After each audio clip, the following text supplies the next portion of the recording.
আসসালামু আলাইকুম। মুনতাহাজ kitchen and ব্লগে সবাইকে স্বাগত জানাচ্ছি। যে যেখান থেকে আজকের ভিডিওটি দেখছেন, আশা করছি সকলে বেশ ভালো আছেন। আলহামদুলিল্লাহ, আমিও ভালো আছি। তো আজকের রেসিপি আমি খুব সহজভাবে করে দেখিয়েছি। তো যদিও সবাই পারেন, তারপরও আমি যেভাবে করি সেটাই আপনাদের সাথে শেয়ার করছি। আজ করে দেখাবো চিকেন তান্দুরি রেসিপি। তো চলুন কিভাবে করে নিয়েছি সেটাই দেখা যাক। এর জন্য আমি প্রথমে এখানে নিয়ে নিয়েছি চিকেন। আপনারা ছোট বড় পিস করে কেটে নিতে পারেন আপনাদের ইচ্ছা মতো। আমি এভাবে করেই করে নিয়েছি। এখন চিকেনগুলো একটা সাইডে রেখে দিয়ে আমি একটা মশলা রেডি করে নিব। এর জন্য একটা প্লেট নিয়ে নিলাম, আর এখন এখানে আমি দিয়ে দিচ্ছি 1/4 কাপ টক দই। দই অবশ্যই পানি ঝরিয়ে নেবেন। আমি পানি ঝরিয়ে 1/4 কাপ মেপে নিয়েছি। এরপর দিয়ে দিচ্ছি 1 চা চামচ রসুন বাটা, 1 চা চামচ আদা বাটা, আর দিয়ে দিচ্ছি 1 চা চামচ পেঁয়াজ বাটা। এখন দিয়ে দিচ্ছি জয়ফল জয়ত্রী বাটা। গোলমরিচের গুঁড়ো দিয়ে দিচ্ছি 1/2 চা চামচ। লাল মরিচের গুঁড়ো দিয়ে দিচ্ছি, ঝাল যে যতটুকু খেতে চান সেই অনুযায়ী দিয়ে দিবেন। আমি 1 টেবিল চামচ পরিমাণ দিয়ে দিয়েছি। দিয়ে দিলাম জিরার গুঁড়া, দিয়ে দিলাম ধনিয়ার গুঁড়া। এখন দিয়ে দিচ্ছি ভাজা জিরার গুঁড়াও দিয়ে দিলাম 1 চা চামচ পরিমাণ। আর দিয়ে দিচ্ছি তান্দুরির মশলা, এখানে 1.5 টেবিল চামচ পরিমাণ দিয়ে দিলাম। এখন দিয়ে দিচ্ছি সয়া সস 1 টেবিল চামচ পরিমাণ। আর দিয়ে দিচ্ছি স্বাদ মতো লবণ। এখন দিয়ে দিচ্ছি 1 চা চামচ পরিমাণ টমেটো সস। আর দিয়ে দিব 1 টেবিল চামচ পরিমাণ সরিষার তেল।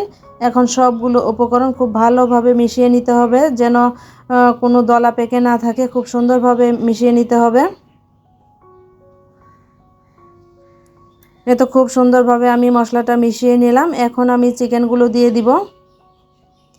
চিকেনগুলোতে খুব ভালোভাবে মশলা লাগিয়ে নিতে হবে। চিকেন যে মাঝখানে মাঝখানে যে কেটে নিয়েছি তার মাঝে যেন মশলাটা খুব ভালোভাবে লেগে যায়, সেজন্য হাত দিয়ে খুব ভালোভাবে মিশিয়ে নিতে হবে।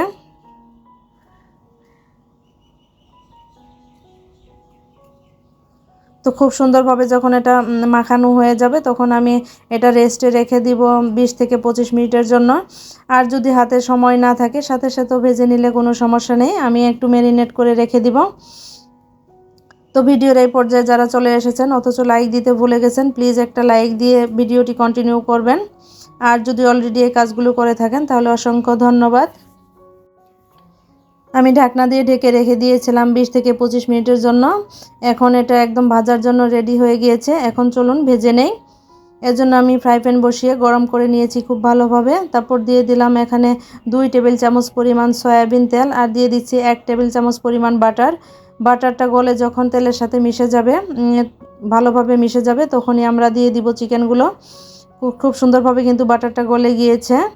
এখন এই যে চিকেনটা রেডি করে রেখেছিলাম, দেখুন খুব সুন্দরভাবে কিন্তু এটা ম্যারিনেশন হয়ে গেছে। এখন একটা একটা করে আমরা দিয়ে দিব।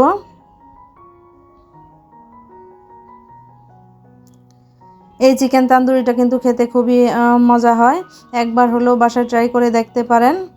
এটা তো আমার বাচ্চারা ভীষণ পছন্দ করে। আমি বানানোর সাথে সাথে ওরা গরম গরম খেয়ে নিয়েছে, বলেছে খুব মজা হয়েছে। তো এখন ঢাকনা দিয়ে ঢেকে দিলাম এবং সেদ্ধ হওয়া পর্যন্ত অপেক্ষা করব। যখন দেখব একটা সাইডে খুব সুন্দরভাবে সেদ্ধ হয়ে গিয়েছে, তখন এটা উল্টিয়ে দিব।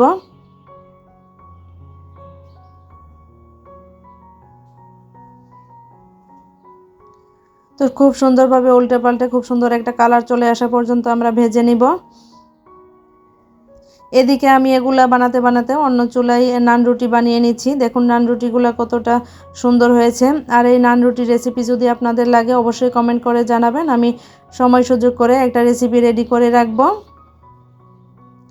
এই তো দেখুন খুব সুন্দরভাবে কিন্তু এটা ভাজা হয়ে গিয়েছে। দেখুন চিকেন তন্দুরি যেটা চুলায় করেছি বোঝাই যায় না। খুব সুন্দর করে এটা রেডি করে নিলাম। এই তো দেখুন।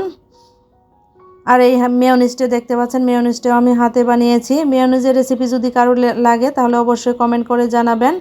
মেয়োনিজ আর নান রুটি রেসিপি আমি দুটোই দিয়ে দিব। খুব পারফেক্ট হয়েছে।